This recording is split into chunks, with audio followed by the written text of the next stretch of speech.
বাজার থেকে কত বড় একটা ইলিশ এনেছে, আজকে ইলিশ ভাপা করব।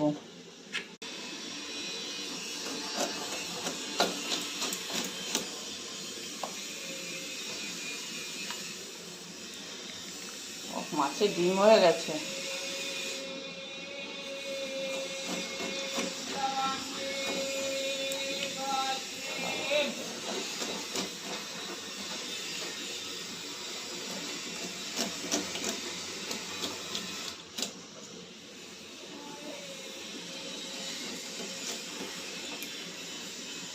মাছটা কাটা হয়ে গেছে।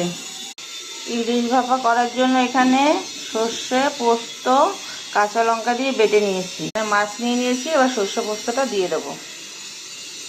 পরিমাণ মতো হলুদ দিয়ে দিয়েছি, এবার পরিমাণ মতো নুন দিয়ে দেবো। পরিমাণ মতো সর্ষে তেল দিয়ে দিলাম। ভালো করে মাছটা মাখিয়ে নেব।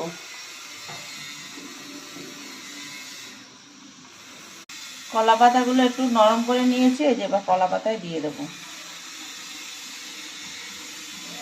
এই যে কলা পাতায় সব এরকম করে সাজিয়ে নিয়েছি। এবার একটা করে কাঁচা লঙ্কা দিয়ে সুতো দিয়ে মুড়িয়ে নেব। এই যে এরকম করে ফোল্ড করব।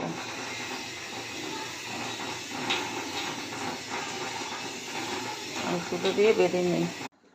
সবগুলো মাছ এরকম করে বেঁধে নিয়েছি। একটা স্ট্যান্ড বসিয়ে দিয়েছি। এবার একটা প্লেট ঢুকিয়ে দেব। এর মধ্যে সব মাছগুলো সাজিয়ে দিয়ে দেব। মাছগুলো সব সাজিয়ে দিয়েছি। এবার প্রেসার কুকারে ঢাকনা আটকে 10 মিনিটের জন্য এটা রেখে দেবো।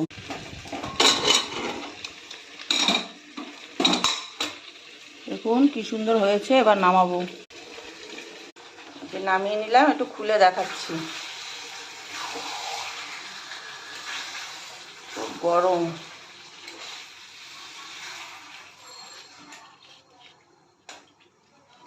এরকম করে করলে ঝটপট করে প্রেসার কুকারে ভাপাটা হয়ে যায়।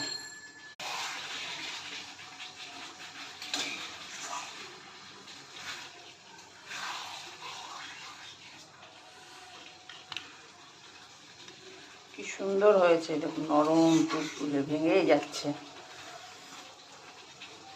এরকম করে খাবেন, তাড়াতাড়ি হবে এরকম করে রান্না করলে।